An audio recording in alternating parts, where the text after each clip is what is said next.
people in the independent film world would dream about the day that we could create independent film as a brand name. There was a publicist out of Los Angeles who used to say all the time, it should be like the Milk campaign, with the mustache, and, like where people know what independent film is, and then we all go out and promote this label together.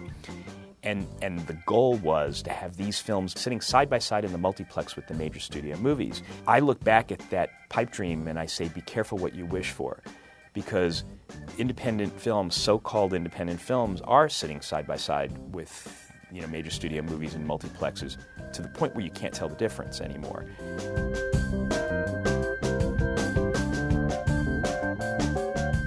The cost of releasing a film has become so outrageously expensive, mainly because the Studio Classics divisions have thrown things way out of whack to the point where little art movies have huge campaigns thrown at them at this point, and it's very hard to compete with that on a regular basis.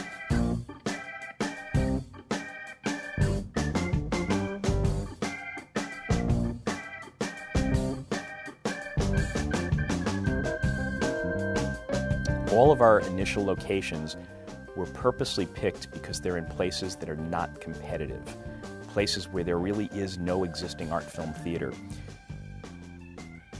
In many cases, these institutions, and there's thousands of them all over the United States, have auditoriums that are either not used at all or certainly not used at night. But there's always a place, at least in their hearts, for some sort of cinema program.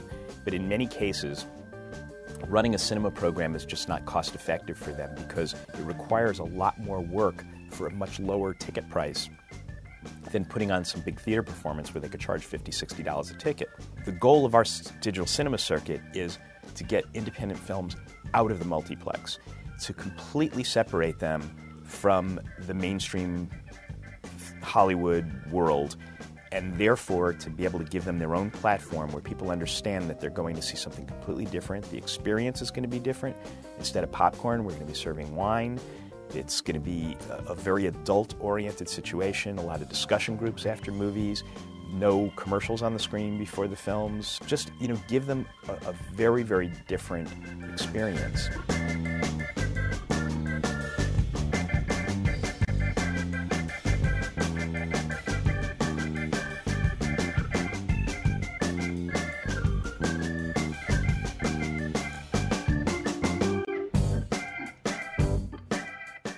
The typical studio film, 4,000 to 5,000 screens at its height, sometimes way more for a big blockbuster film.